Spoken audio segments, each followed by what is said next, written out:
أشهد أن محمدًا رسول الله. தொழுகைக்கு முன்னால் ஒலு செய்கிறோம். அது ஒண்ணு சாதாரணப்பட்ட ஒரு இபாதத் என்று நீங்கள் நினைத்து விடக்கூடாது. கைகால்களை கழுகிறோம், அவசர அவசரமாக பள்ளிக்குள் செல்கிறோம் என்றால் இனி இந்த உரைக்கு பிறகு கொஞ்சம் நிதானம் தேவை ஒலு செய்யும் போது.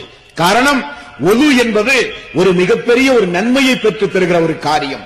ரசூலுல்லாஹி ஸல்லல்லாஹு அலைஹி வஸல்லம் அவர்கள் சொன்னார்கள், வீட்டிலே இருந்து ஒலு செய்து பள்ளியை நோக்கி அடியெடுத்து வருகிற மனிதனுக்குரிய நன்மை வேறு. ஒலு செய்ய நீங்கள் அமரும் போது யாரிடத்திலும் பேசாமல் பிஸ்மியை கொண்டு துவக்கி கைகளை கழுவும் போது கை செய்கிற பாவம் மன்னிக்கப்படுகின்றது.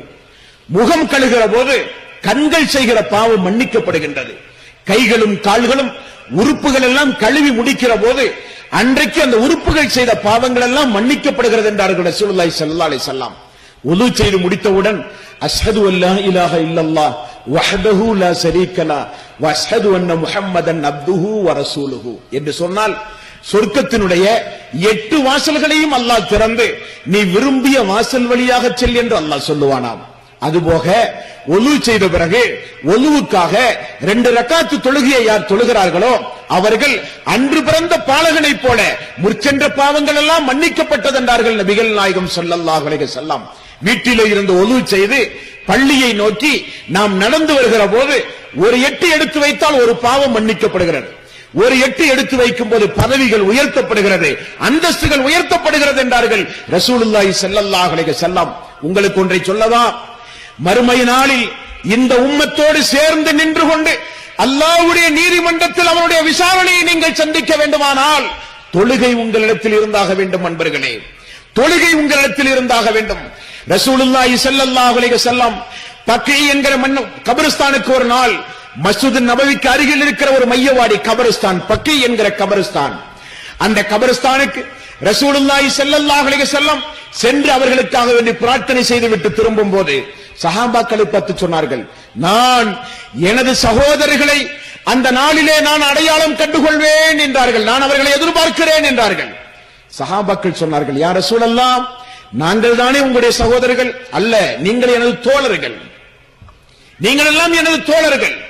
என்னுடைய சகோதரர்கள் யார் தெரியுமா?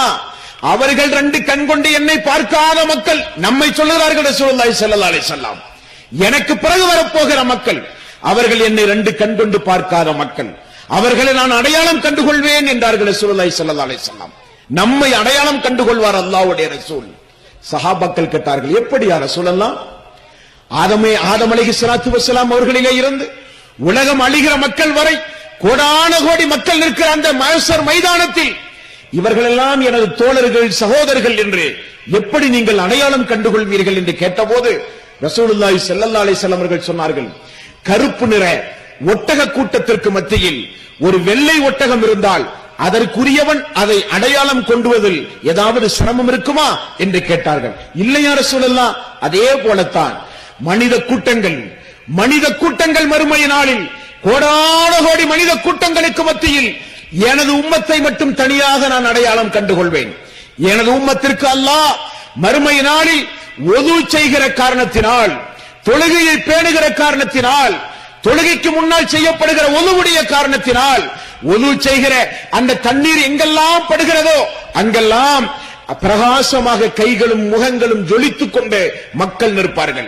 அந்த கூட்டத்திற்கு மத்தியில் அவர்கள் மட்டும் நான் அடையாளம் கண்டுகொண்டு இவர்கள் எனது சமுதாயம் என்று நான் சொல்லுவேன் என்று ரசூலுல்லாஹி ஸல்லல்லாஹு அலைஹி வஸல்லம் அவர்கள் சொன்னார்கள் என்றால், அன்பிற்குரிய தாய்மார்களே, அன்பிற்குரிய பெரியோர்களே, இளைஞர்களே, சகோதரர்களே, ஒது செய்து தொழுகையை நிறைவேற்றினால் தான் அந்த மனித கூட்டங்களுக்கு மத்தியில் அல்லாஹ்வுடைய ரசூல் நம்மை அடையாளம் கண்டுகொண்டு இவர்கள் எனது சமுதாயம் என்று சொல்லுவார்கள் என்றால் தொழுகை எந்த அளவுக்கு முக்கியம், தொழுகை எந்த அளவுக்கு முக்கியம், அந்த தொழுகையுடைய விஷயத்தில் எந்த அளவுக்கு நாம் ஜாக்கிரதையாக இருக்க வேண்டும்.